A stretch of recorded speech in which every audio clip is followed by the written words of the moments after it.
नमस्कार, हमारा नाम है समरीन और आपने देखना शुरू कर दिया है लाइव सिटीज।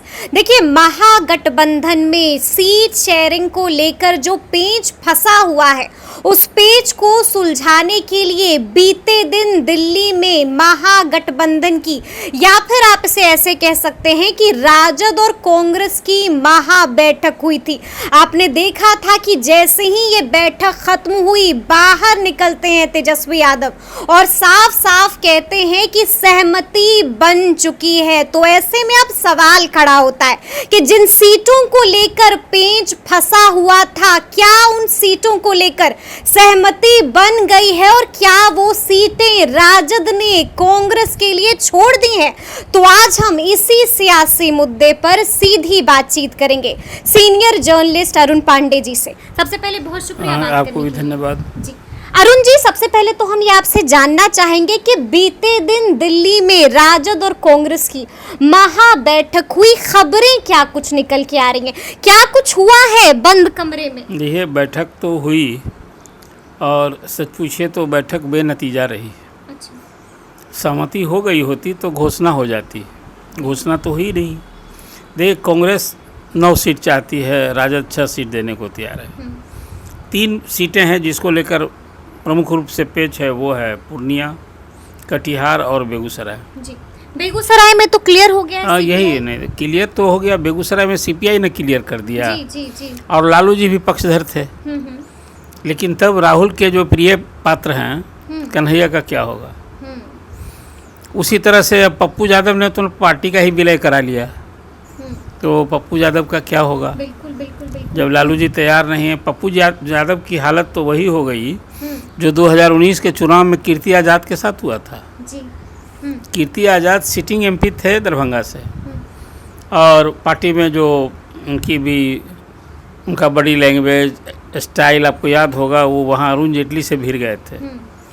क्रिकेट प्रेमी हैं और क्रिकेटर थे, और वहाँ अरुण जेटली भी दिल्ली क्रिकेट एसोसिएशन के चेयरमैन थे, तो भिड़ गए थे। और क्या क्या सब हुआ, बाद में पार्टी उन्होंने छोड़नी पड़ी और राजद कांग्रेस से वो साथ हुए, और लालू जी तैयार नहीं हुए तो बिहार ही छोड़ना पड़ा। झारखंड जाके लड़े, और अब तो फिर बिहार और झारखंड छोड़ गया, कांग्रेस भी छूट गई। अब वो टीएमसी से अभी किस्मत आजमा रहे हैं वेस्ट बंगाल में। और पप्पू यादव की तो स्थिति अभी वही हो गई है। राहुल करें तो क्या करें? मैंने देखिए, कांग्रेस कितनी बेचारगी में है, बेचारा हो गई है बिहार में। अब लालू जी के कंधे पर सवारी चलनी है, उसी से चुनावी बैतरनी पार लगनी है। अब बताइए, जिसके माध्यम से हम चुनावी बैतरनी, तो वो आँख तो दिखा नहीं सकते हैं, कृपा पात्र बनी हुई है जी। अब महा बैठक कर रहे हैं, तो महा बैठक कैसी बैठक थी? तो बैठक थी, कांग्रेस चिरौड़ी कर रही है और लालू जी को मानने को तैयार नहीं है। अच्छा। लालू जी को जो असेंबली के पिछले चुनाव में 2020 में कांग्रेस न है, जो ये समझ बनी कि यदि उसको हम इतनी सीट नहीं दिए होते तो आज तेजस्वी यादव मुख्यमंत्री होते जी। अब फिर वो कांग्रेस मांग रही है हमको फलना फलना फलना 9 सीट। आज भी इस ठीस से निकल नहीं पाए लालू प्रसाद यादव। अब देखिए, यही कारण है कि जो बात आपने कही, तो पूर्णिया में पप्पू यादव तो पहले पार्टी विलय कर लिए। पप्पू यादव ने खुद ही कहा कि लालू जी से मिले थे, तेजस्वी भी थे, उन्होंने कहा कि आशीर्वाद लिया था, अभिभावक तुल, पिता तुल, भाई सब कुछ किया था तेजस्वी को, लालू जी को कहा था ही। और यहाँ कहा कि भाई लालू जी ने कहा कि अपनी पार्टी का हमारे साथ विलय कर लो राजद में, और मधेपुरा से लड़ो। रात में ये हुआ, और खुद पप्पू यादव ने इसको एक्सपर्ट ट्वीट किया, जानकारी दी, और दूसरे दिन जाके पार्टी का विलय कर लिया और कांग्रेस में कर लिया। तो लालू जी तो माहिर खिलाड़ी ना हैं। अब पप्पू यादव को भी जानते हैं, पप्पू यादव भी उनको जानते हैं। चलिए, अब वो बात अभी भी सेटल नहीं हुई। पप्पू यादव का भी अब टोन टेम्पर दिख रहा है, भले वो कहें कि पूर्णिया में जो हो अब बात बनेगी, इसलिए कुछ सेटल नहीं हो गया, सहमति नहीं बनी। पप्पू यादव क्या कल की बैठक में कुछ भी सेटल नहीं हुआ है? तेजस्वी यादव तो बाहर आए और साफ साफ कहा कि हमारे बीच अच्छी अंडरस्टैंडिंग है, सहमति भी बन चुकी है। ये अंडरस्टैंडिंग है तभी तो बैठक कर रहे हैं, और सहमति हो गई तो बैठक की क्या जरूरत थी? फिर बोले कि दिल्ली आकर के वहाँ घोषणा होगी, तो आकर के यहाँ 6 से यदि 8-9 सीट मिल जाती है और जो कांग्रेस चाहती है वो मिल जाती है, तब तो बात बनी। हम सब मीडिया के लोग तो ये परोस रहे हैं कि महागठबंधन में खींचतान, महागठबंधन बिहार में टूटने की स्थिति में। मैं मानता हूं कि प्रारंभ से कह रहा हूं कि देखिए, कांग्रेस जिस हिसाब से चल रही है उसका लक्ष्य है जीतना नहीं, जी। उसका लक्ष्य है हराना। किसको हराना? एनडीए को हराना। जी। तो उस हराने का जो उसका लक्ष्य है, इसके कारण समझौता करना उसकी व्यवस्था है। और कांग्रेस का है कहाँ कोई जनाधार? ये जनाधार तो उसके शुभेच्छु और समर्थक हैं अभी भी, लेकिन जिसको कहते हैं मास सपोर्ट, तो पार्टी तो सिकुड़ते सिकुड़ते यहाँ आ गई। इसलिए अभी लालू जी सब यहाँ तेजस्वी के लौटने के बाद फिर लालू जी की सहमति होगी।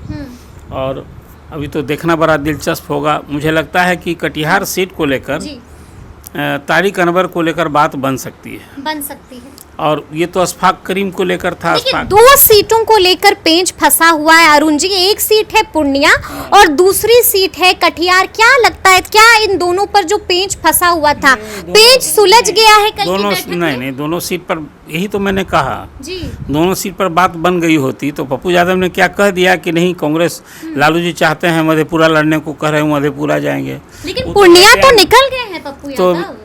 हाँ, पूर्णिया में हो तो 2 तारीख को नॉमिनेशन की बात कर दी है कि 2 तारीख को हम नॉमिनेशन वहाँ करेंगे, 2 अप्रैल को। अब वो तो क्या ओके हो गया है? किसने ओके किया? वो लड़ने को तैयार हैं जी। अब ये बात मैं आपसे कह रहा हूँ कि अशफाक करीम की बात जो एक भरोसे का सूत्र बता रहे हैं अभी, तो उसमें ये लगता है कि अशफाक करीम को यदि अवसर नहीं मिलता है, जैसा लालू जी ने कहा था, वो आउटगोइंग राज्यसभा के मेंबर हैं, और यदि अब इसमें यदि उनको अवसर नहीं मिलता है तो कोई फिर भविष्य में उनके लिए अवसर कहीं एकोमोडेट करने की कोशिश करेंगे लालू जी, यही ना बात होगी। जी, जी, जी। और रही बात कि अब तारिक अनवर, देखिए ना, राहुल के सामने भी एक बड़ा लिटमस टेस्ट है कि भाई जो उनके साथ इस तरह के चेहरे लोग आते हैं उनका टिकट भी नहीं दे पाते हैं, दिला पाते हैं। ये एक बड़ी बात है। कन्हैया को भी नहीं दिला पाए। कन्हैया को भी नहीं दिला पाए। दूसरी बात जरा सा रोचक है, आप सोचिए कि पूर्णिया और कटिहार में जिस तरह का द्वंद्व अभी आरजेडी कांग्रेस में, आप बताइए कि भला कांग्रेस का कौन कार्यकर्ता आरजेडी के लिए, जो कार्यकर्ता हो कैंडिडेट होगा उसके लिए खून पसीना बहाएगा, और आरजेडी का भी जो कार्यकर्ता होगा कितना खून पसीना बहाएगा पप्पू यादव के लिए। बिल्कुल, इन चीज़ों को भी समझना होगा। अब रही बात कि चलिए, अब आप इंतज़ार कीजिए। मुझे लगता है कि कल की दिल्ली की बैठक में जो मुकुल आज फिर एक बैठक होने वाली है। हाँ, बैठक हो गया। अब लालू जी से अंतर लालू जी को तय करना है। अब वो पप्पू यादव सक्सीड करते हैं कि तारिक अनवर सक्सीड करते अच्छा, हैं। क्या लगता है आपको, एक एक करके अगर हम सीटों की बात करें, पहले हम बात करते हैं कटिहार की। देखिए, खबरें आ रही हैं, पॉलिटिकल कॉरिडोर्स में चर्चा हो रही है कि राजद ने वो सीट कांग्रेस के लिए छोड़ दी है, यानी कि उस नाम पर, उस सीट पर तारिक अनवर के नाम पर टिक लग गई। हाँ, आपको जो खबर है तो इसको अभी तो ये मानना पड़ेगा कि अब यही हो रहा तो होगा। फिर अशफाक करीम का क्या होगा? अशफाक करीम वेट करेंगे, वेटिंग लिस्ट में चले जाएंगे। आशीर्वाद तो लालू जी ने उनको भी दे दिया था। आशीर्वाद तो अब वही ना है, लालू जी आशीर्वाद दिए हैं, कहेंगे कि थोड़ा दिन वेट करो, अब फिर अवसर कुछ आगे भविष्य में। अच्छा, मतलब कि एक मुस्लिम का टिकट काट के दूसरे मुसलमान को दिया गया, क्या इसका खामियाजा भुगतना पड़ेगा? नहीं, देखिए, टिकट खामियाजा भाई दोनों तो मुसलमान ही है ना। जी। तारिक अनवर का भी एक बड़ा नाम है, वो एक नेशनल लीडर इमेज है। अभी कांग्रेस के महासचिव हैं, केंद्र मंत्री रहे हैं। अशफाक करीम के तो एक नई इंटी बैकग्राउंड क्या है, वो कॉलेज के संचालक हैं। अब वो तारिक अनवर राज्यसभा भी जा चुके हैं। उसके बाद तभी तारिक अनवर का पॉलिटिकल कद तो बड़ा ना है अशफाक करीम से, इसलिए वो एक मुसलमान का काट के दूसरा को इसको इस रूप में नहीं देखा रहे। दोनों तो मुसलमान ही हैं। और वो सीट तो जीती हुई है, नहीं, जदयू की सीट है। वर्चुअली वो तारिक अनवर की ही सीट थी। अशफाक करीम वहाँ कब जीते हैं, इसलिए उसको इस रूप में देखिए। अब वो यदि लालू जी की समझ बन गई है कि नहीं, वो कांग्रेस को इस फोल्ड में इस हिसाब से नहीं तोड़े, जो खबरें आ रही हैं, जी, तो उस हिसाब से तारीख को यदि बात बन गई है तो मुझे लगता है कि 9 से 8 पर आई कांग्रेस। अच्छा, अभी तो 6 ही बात हो रही थी। जी, एक अब नई सीट कौन और जुड़ेगी। अब तो इसका औरंगाबाद को चैप्टर क्लोज हो गया। बिल्कुल। अबे कुशवाहा है वहाँ से। इसके बाद आपको बेगूसराय का चैप्टर क्लोज हो गया। अब रही बात आपको कटिहार और पूर्णिया की, जिस पर अभी सबकी निगाहें टिकी हुई हैं। तो अब वही तो है कि अब जो बीच का रास्ता आपने, जो आपको जानकारी है जो खबरें आ रही हैं कि दिल्ली पूर्णिया से में बात नहीं बनी, कटिहार में कांग्रेस के लिए बात बन गई। ये मेरा दूसरा सवाल है आपसे कि पूर्णिया का क्या, पूर्णिया किसकी झोली में आएगा, पप्पू यादव या बीमा भारती? क्योंकि लालू ने आशीर्वाद बीमा भारती को भी दे दिया है, और राहुल ने आशीर्वाद पप्पू यादव को दे दिया है। राहुल ने आशीर्वाद दे दिया है, प्रियंका ने फोन करके बोला कि जस्ट यू कम, तो अब कम तो आ गए हैं पप्पू यादव, अब क्या होगा उनका? अब यही नहीं से मैंने आपको कीर्ति आजाद का याद दिलाया है। जी जी जी कि कीर्ति आजाद का जो हश्र हुआ था, कहीं वो पप्पू यादव वैसे ही उनके साथ होगा क्या? अभी तो राहुल को तय करना है। देखिए कि राहुल, आज कांग्रेस की क्या स्थिति है कि प्रदेश में कुछ, अब अधीर रंजन चौधरी का आपने देखा नहीं, ममता बनर्जी ने ही ना बात मानी, वहाँ तो एक क्रिकेटर को वहाँ भी भिड़ा दिया है अधीर रंजन चौधरी के खिलाफ। तो कांग्रेस की यही हालत है, कांग्रेस का लक्ष्य लेकर चल रही है, जीतना नहीं हराना, तो बहुत जगह इस तरह से समझौता करना पड़ेगा। तो आपको क्या लगता है, देखिए खबर तो ये भी है कि आज फिर एक बैठक होने वाली है, फिर एक बार महा बैठक होने वाली है राजद और कांग्रेस के बीच, क्या लगता है क्या आज कुछ फुल एंड फाइनल होगा? अब कब होगा? आज नहीं होगा तो कब होगा? अब सेकेंड फेज की ना बात होगी, फर्स्ट फेज का तो ओवर हो गया, बिल्कुल जी। अब 4 सीट का तो ओवर हो गया। औरंगाबाद तो ले लिया राजद ने, तो क्या अब बाकी जो सीटें जहां पर पेच फंसा हुआ है, यानी कि कटिहार की सीट और पूर्णिया की सीट, क्या इन दोनों सीटों को छोड़ेगी राजद कांग्रेस के लिए, बलिदान देगी? नहीं, अभी तक तो नहीं छोड़ रहा है राजद, तभी तो ये पेच फंसा है। कांग्रेस चाहती है, तो कांग्रेस ने अब बेगूसराय में कंसीड कर लिया। तो लालू जी ने पहले ही आपने अपने व्यूअर्स को बताया है कि कहा था कि भाई सीपीआई नहीं लड़ेगी बेगूसराय में तो कौन लड़ेगा, और कन्हैया भी तो सीपीआई के ही कैंडिडेट थे उनकी जगह, हाँ 19 में, इसलिए वो तो कंसीड करना पड़ा कांग्रेस को कि वहाँ जो स्थिति है। अब रही बात वही तारिक अनवर को लेकर है, दो लड़ाकू हैं पेशमंजस में, एक तरफ पप्पू यादव, एक तरफ तारिक अनवर, क्या जीत पाएगी कांग्रेस इनको? अब यही ना है, इतना जद्दोजहद से अभी टिकट सुलभ यदि हो जाता है जी, तो जीतने वाला रिजल्ट तो फिर अब संघर्षी, अभी तो टिकट के लिए संघर्ष, अब फिर जनता मालिक है ना, आगे फिर देखिए क्या होता है। अच्छा क्या लगता है कांग्रेस को कितनी सीटें मिलेंगी महागठबंधन में? अब तो 6 सीट लालू जी ने तो ओके कर दिया है। 6 सीटों, तो क्या 6 से बढ़ेगा, संख्या बढ़ेगी? तो एक तो आप कटिहार अभी आसान्वित आशा जग रही है कि कटिहार मिल सकता है, तो 6 से 7 होगा, पूर्णिया हो जाएगा तो 8 हो जाएगा। अब देख लीजिए आपका आकलन क्या कहता है, क्या कुछ होने वाला है? क्योंकि आज एक बार फिर से महा बैठक होने वाली है। देखिए अंततः तो सच पूछिए, पप्पू यादव ने जो अपनी कुर्बानी दी है कांग्रेस के सामने, अब जिसको आशीर्वाद लिया था लालू जी का, वो लगता है आशीर्वाद अभी फलदायी नहीं हुआ है। जी जी जी जी जी। इसीलिए अब क्या कहेगा, आशीर्वाद सचमुच दिया कि नहीं दिया? वो तो बता रहे हैं कि वो कह रहे थे कि मधेपुरा से लड़ो और तुम अपनी पार्टी का विलय कर लो, तो हम पूर्णिया नहीं छोड़ने वाले हैं। तो लालू जी के यहाँ भी वर्चुअली वो आशीर्वाद भी नहीं था, एक तरह से कहिए, बताने का, आशीर्वाद लेने की भरसक कोशिश की थी। जी जी जी। तो कुल मिला जुला कर अभी रिजल्ट जो है ना, जब तक अब ये लोग बैठ करके लालू जी के मन में क्या है, और कांग्रेस, देखिए कांग्रेस कुछ डिक्टेशन की स्थिति में नहीं ना है, इसलिए कांग्रेस को लेकर के कुछ कहा नहीं जा सकता है। मैं ये कह सकता हूँ कि कांग्रेस फिर कोई अलग हो से लड़ेगी नहीं, ये महागठबंधन में नेशनल लेवल पर लीड कांग्रेस ना कर रही है।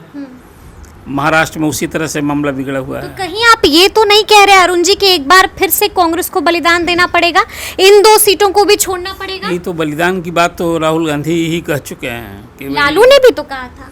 वो तो बलिदान देने को जब नीतीश साथ थे ना जी, तब ये बात नीतीश कुमार के संदर्भ में कही थी। अच्छा, अब बाकी लोगों के पास तो कुछ खोने के लिए है ही नहीं, लालू जी के पास कोई सीट नहीं है, कांग्रेस के पास 1 सीट थी तो क्या कुर्बानी देती। वो जब लालू नीतीश जी साथ थे ना, तब वो बात लालू जी ने मुंबई की बैठक में कही, इशारों में मुख्यमंत्री के लिए हाँ वो कही थी। कांग्रेस के लिए क्या करो, तो पहले ही राहुल कह चुके हैं कि भाई हम महागठबंधन के लिए, इंडी घटक दल के लिए, बीजेपी को हराने के लिए हम कुर्बानी देंगे, बलिदान देंगे। तो सब तो देखिए बलिदानी दस्ता कितना बलिदान देता है, वो इस पर कुछ कहना अभी उचित नहीं, उचित मुझे नहीं लगता, जल्दीबाजी होगी। जी जी जी। तो अब देखना होगा कि आज जो बैठक होने वाली है दिल्ली में राजद और कांग्रेस की, जो महा बैठक होने वाली है, उसमें क्या कुछ निकल के आता है। तो ये पूरी बातचीत आपको कैसी लगी है, कमेंट करके हमें ज़रूर बताइएगा। तो इस तरह के तमाम अपडेट्स के लिए ऐसे ही हमारे साथ बने रहिएगा और देखते रहिएगा लाइव सिटीज़। बहुत शुक्रिया।